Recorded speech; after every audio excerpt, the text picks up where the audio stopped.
bless you. We'll see. On the night of the pageant, we didn't have any supper because Mother forgot to fix it. My father said that was all right. Between Mrs. Armstrong's telephone calls and the pageant rehearsals, he didn't expect supper anymore. When it's all over, he said, we'll go someplace and have burgers. But Mother said when it was all over, she might want to go someplace and hide. We've never once gone through the whole thing, she said. I don't know what's going to happen. It may be the first Christmas pageant in history where Joseph and the wise men get in a fight and Mary runs away with the baby. She might be right, I thought, and I wondered what all of us in the angel choir ought to do in case that happened. It would be dumb for us to just stand there singing about the Holy Infant if Mary had run off with him. But nothing seemed very different at first. There was the usual big mess all over the place. Baby angels getting poked in the eye by other baby angels' wings, and grumpy shepherds stumbling over their bathrobes. Shepherds stumbling over. I already said that part. Okay. The spotlight swooped back and forth and up and down till it made you sick at your stomach to look at it. And as usual, whoever was playing the piano pitched Away in a Manger so high we could hardly hear it, let alone sing it. My father says Away in a Manger always starts out sounding like a closet full of mice. But everything settled down, and at 7:30 the pageant began. While we sang Away in a Manger, the ushers lit candles all around the church, and the spotlight came on to be the star. So you really had to know the words to Away in a Manger because you couldn't see anything, not even Alice Wendelkin's Vaseline eyelids. After that, we sang two verses of O Little Town of Bethlehem. And when we were supposed to hum, then we were supposed to hum some more O Little Town of Bethlehem while Mary and Joseph came in from a side door. Only they didn't come right away. So we hummed and hummed and hummed, which is boring and also very hard, and before long doesn't sound anything like any song at all, more like an old refrigerator. I knew something like this would happen, Alice Wendelkin whispered to me. They didn't come at all. We won't have any Mary and Joseph, and now what are we supposed to do? I guess we would have gone on humming till we all turned blue, but we didn't have to. Ralph and Imogene were there all right, only for once they didn't come through the door pushing each other out of the way.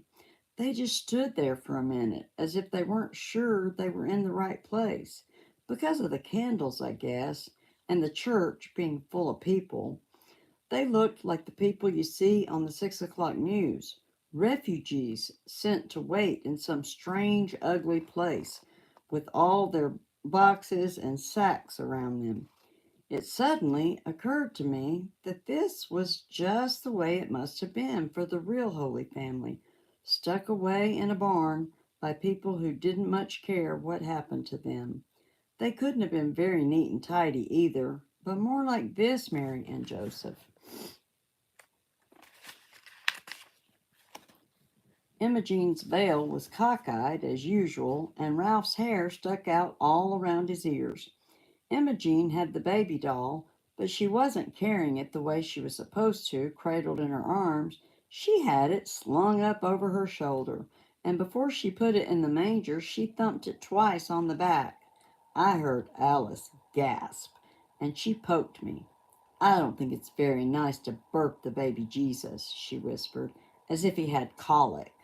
Then she poked me again. Do you suppose he could have had colic? I said, I don't know why not. And I didn't. He could have had colic, or been fussy or hungry like any other baby. After all, that was the whole point of Jesus, that he didn't come down on a cloud like something out of Amazing Comics, but that he was born and lived, a real person. Right away, we had to sing while shepherds watched their flocks by night. And we had to sing very loud because there were more shepherds than there were anything else, and they made so much noise, banging their crooks around like a lot of hockey sticks. Next came Gladys from behind the angel choir, pushing people out of the way and stepping on everyone's feet. Since Gladys was the only one in the pageant who had anything to say, she made the most of it. "Hey, unto you a child is born," she hollered, as if it was for sure the best news in the world. And all the shepherds trembled, sore afraid. Of Gladys mainly, but it looked good anyway. Then came three carols about angels. It took that long to get the angels in because they were all primary kids and they got nervous and cried and forgot where they were supposed to stand and bent their wings in the door and things like that. We got a little rest then while the boys sang "We Three Kings of Orient Are," and everybody in the audience shifted around to watch the wise men march up the aisle. "What if they got?" Alice whispered. I didn't know, but whatever it was heavy. Leroy almost dropped it. He didn't have his frankincense jar either, and Claude and Ollie didn't have anything, although they were supposed to bring the gold and myrrh. "I knew this would happen," Alice said for the second time. "I bet it's something awful." "Like what?" "Like a burnt offering. You know the Herdmans." Well, they did burn things, but they hadn't burnt this yet. It was a ham, and right away I knew where it came from. My father was on the church charitable works committee. They give away food baskets at Christmas, and this was the Herdman's food basket ham. It still had the ribbon around it saying Merry Christmas. "I'll bet they stole that," Alice said. "They did not. It came from their food basket, and if they want to give away their own ham, I guess they can do it." But even if the Herdmans didn't like ham, that was Alice's next idea, they had never before in their lives given anything away except lumps on the head. So you had to be impressed. Leroy dropped the ham in front of the manger. It looked funny to see a ham there instead of the fancy bath salts jars we always used for the myrrh and the frankincense. And then they went and sat down in the only space that was left. While we sang, "What child is this?" the wise men were supposed to confer among themselves and then leave by a different door so everyone would understand that they were going home a different way. But the Herdmans forgot, or didn't want to, or something, because they didn't confer and they didn't leave either. They just sat there, and there wasn't anything anyone could do about it.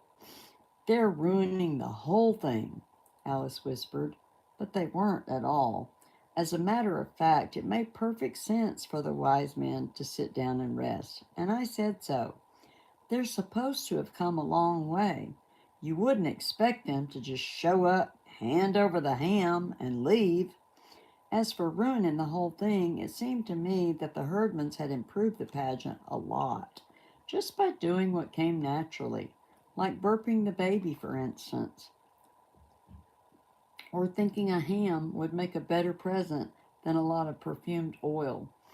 Usually, by the time we got to Silent Night, which was always the last carol, I was fed up with the whole thing and couldn't wait for it to be over.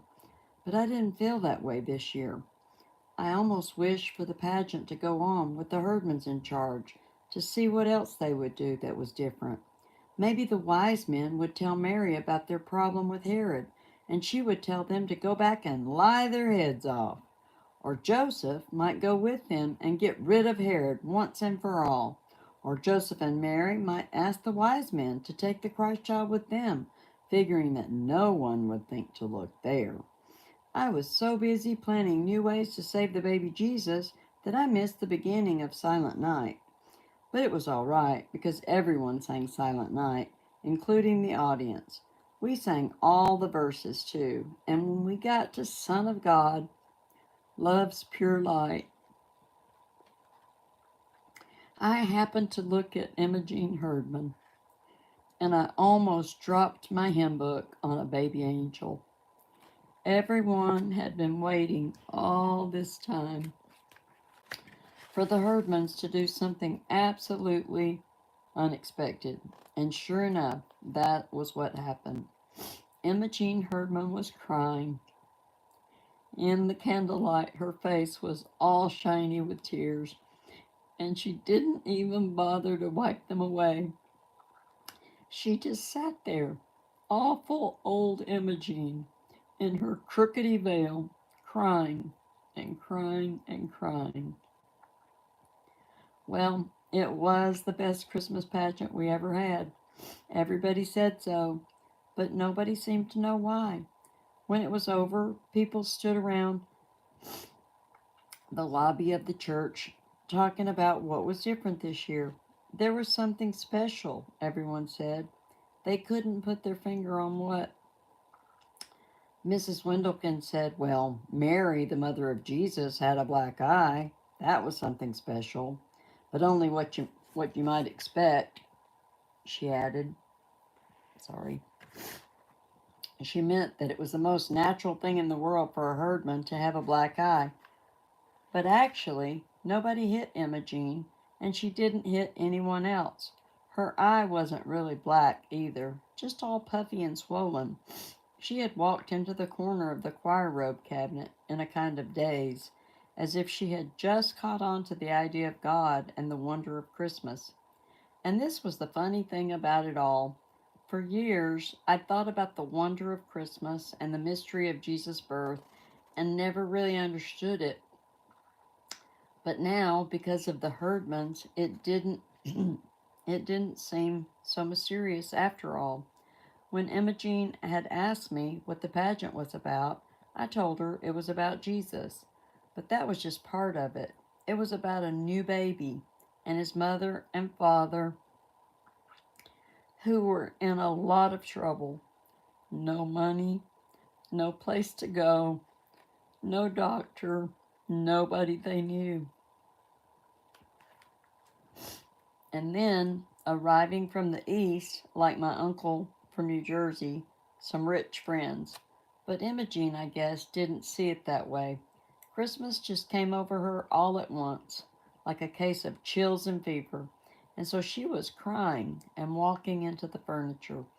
Afterward, there were candy canes and little tiny testaments for everyone, and a poinsettia plant for my mother from the whole Sunday school. We put the costumes away and folded up the collapsible manger, and just before we left, my father snuffed out the last of the tall white candles. I guess that's everything, he said, as we stood at the back of the church. All over now. It was quite a pageant. Then he looked at my mother. What's that you've got? It's the ham, she said. They wouldn't take it back. They wouldn't take any candy either, or any of the little Bibles. But Imogene did ask me for a set of the Bible story pictures, and she took out the Mary picture and said it was exactly right, whatever that means. I think it meant that no matter how she herself was, Imogene liked the idea of Mary in the picture, all pink and white and pure looking, as if she never washed the dishes or cooked supper or did anything at all except have Jesus on Christmas Eve. But as far as I'm concerned, Mary is always going to look a lot like Imogene Herdman, sort of nervous and bewildered, but ready to clobber anyone who laid a hand on her baby. And the wise men are always going to be Leroy and his brothers, bearing ham. When we came out of the church that night, it was cold and clear, with crunchy snow underfoot and bright, bright stars overhead. And I thought about the angel of the Lord, Gladys, and her skinny legs and her dirty sneakers sticking out from under her robe, yelling at all of us everywhere, Hey, unto you a child is born. Thank you for listening to my story. I love you, and I hope you enjoyed it. Merry Christmas.